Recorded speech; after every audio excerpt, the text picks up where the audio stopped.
أرسلناك إلا رحمة للعالمين. السلام علیکم ورحمۃ اللہ وبرکاتہ۔ سیرت الرسول صلی اللہ علیہ وسلم کی تیسری قسط حاضر ہے۔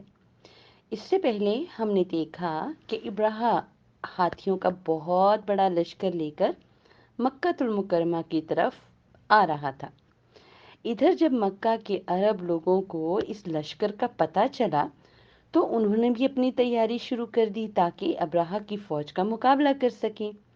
لیکن ابرہہ کی آرمی تو بہت بڑی اور مضبوط تھی۔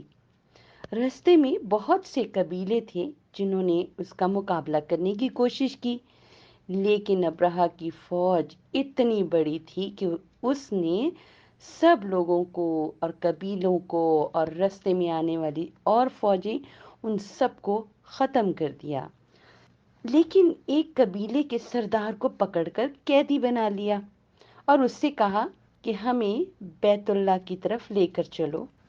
اب ابرہہ کو تو مکے کے رستوں کی تفصیل تو معلوم ہی نہ تھی، اس لیے اس نے اس سردار کو اپنی فوج کا گائیڈ بنایا تاکہ وہ ان کو رستہ بتاتا جائے۔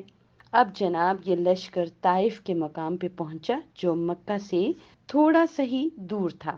وہاں کے لوگوں نے اپنے مندر میں جس میں بہت سے بت رکھے ہوئے تھے اس کو بچانے کے لیے ابرہہ کی فوج سے مقابلہ ہی نہیں کیا، کیونکہ وہ جانتے تھے کہ اس کی فوج بہت بڑی ہے اور وہ اپنے ہاتھوں سے بنائے ہوئے بت جن کو وہ عبادت کرتے تھے اور اس کے لیے ایک خاص جگہ بنائی ہوئی تھی جس کو مندر کہتے ہیں، وہ اس کو بچانا چاہتے، تو انہوں نے اس سے مقابلہ نہیں کیا اور نہ ہی اس کو روکا۔ تو جناب یہاں سے طائف سے ابرہہ کا لشکر آگے آگے چلتا رہا۔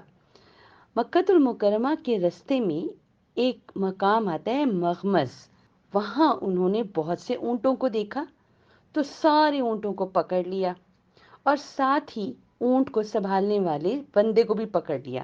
اب جناب 200 اونٹ تو صرف عبد المطلب کے تھے، اور آپ کو پتہ ہے کہ عبد المطلب کون تھے؟ یہ مکہ المکرمہ کے قبیلہ قریش کے سردار عبد المطلب تھے، اور آپ ہمارے پیارے نبی صلی اللہ علیہ وسلم کے دادا جان تھے۔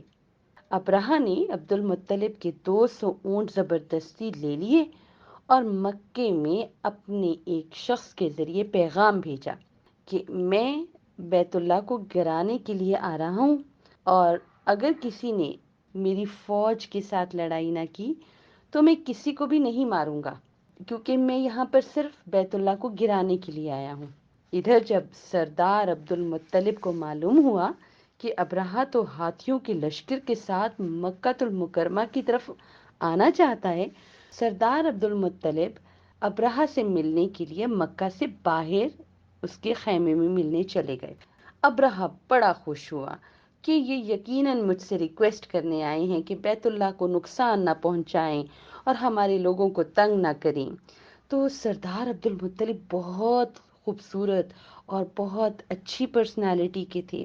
جیسے ہی اس نے آپ کو دیکھا سردار عبد المطلب کو، وہ بہت امپریس ہوا اور جناب اپنے تخت سے نیچے اترا اور ان کا استقبال کیا اور اپنے ساتھ بٹھا لیا۔ اب آپ مجھے بتائیں آپ کا کیا خیال ہے کہ سردار عبد المطلب نے ابرہہ سے کیا کہا ہوگا؟ سب کا یہی خیال ہے کہ سب ڈر گئے ہوں گے کہ اتنی زیادہ فوج آ رہی ہے اور اس فوج میں ہاتھی بھی ہیں اور بڑی بڑی سپاہی بھی ہیں، تو شاید ریکویسٹ کرنے آئے ہیں۔ آپ کا بھی کیا یہی خیال ہے؟ لیکن ایسا تو نہیں ہوا۔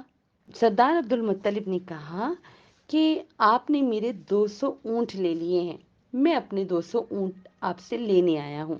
ابرہہ بہت حیران ہوا کہ میں ان کی عبادت کی جگہ گرانے آ رہا ہوں اور ان کو صرف اپنے اونٹوں کی فکر ہے۔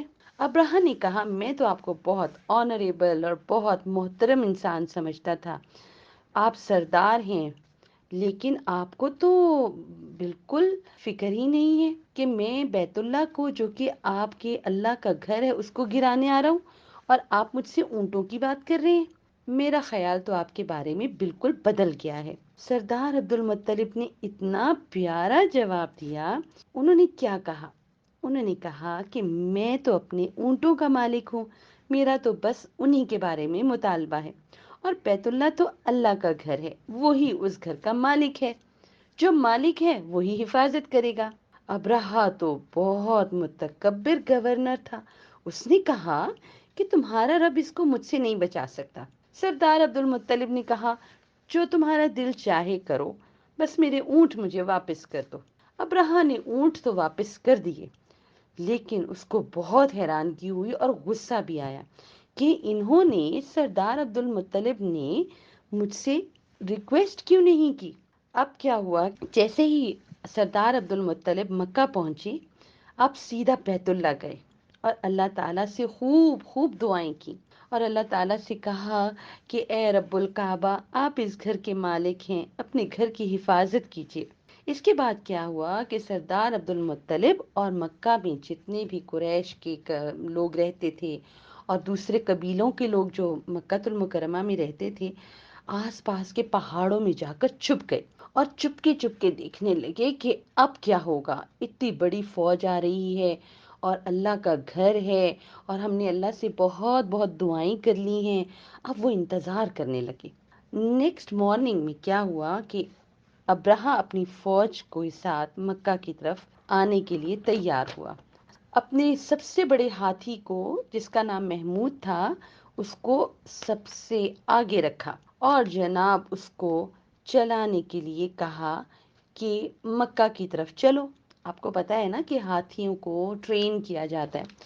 تو اب انہوں نے سردار ہاتھی کو کہا، اب اس سردار ہاتھی نے کیا کیا، اس نے مکہ جانے سے انکار کر دیا۔ ابرہہ کی آرمی آگے کیسے چلتی؟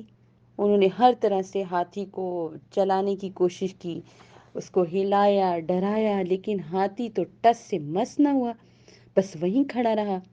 اس کو اگر سیریا کی طرف موڑتے وہ چل پڑتا، یمن کی طرف موڑتے وہ چل پڑتا، لیکن مکہ کی طرف اس کو چلنے کو کہتے تو وہ کھڑا ہو جاتا، رک جاتا۔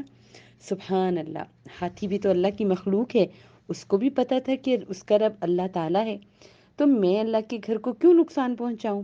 ابرہہ بہت پریشان ہو گیا کہ جو پلاننگ اس نے کی تھی وہ تو خراب ہو گئی۔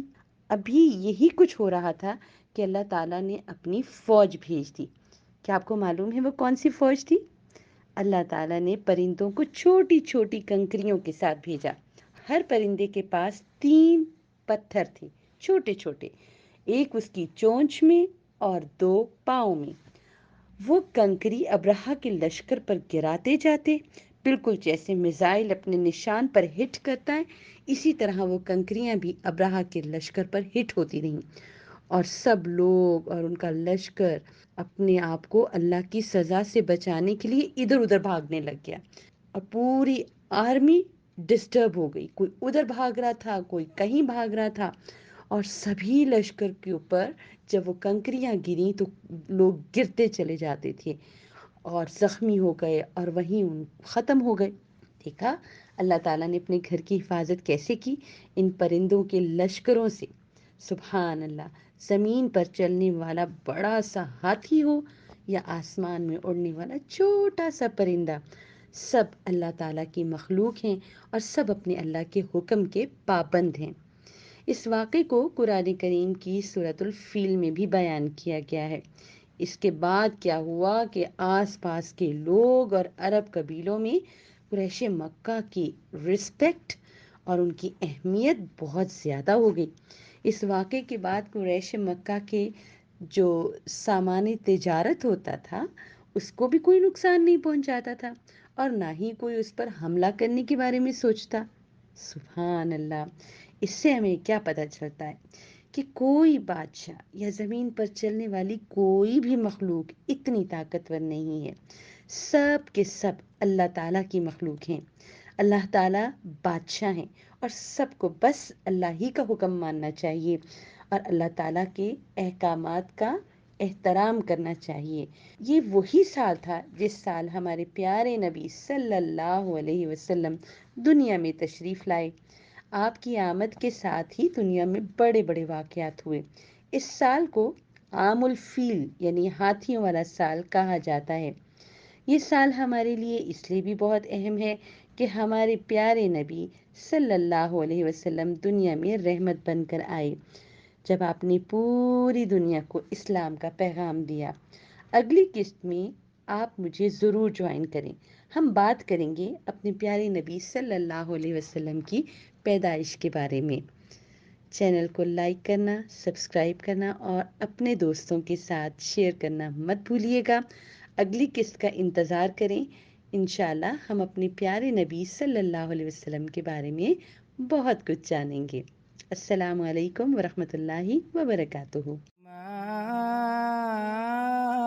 أرسلناك إلا رحمة للعالمين. Salah Tracker to keep you on track to success, a perfect gift for you and your loved ones.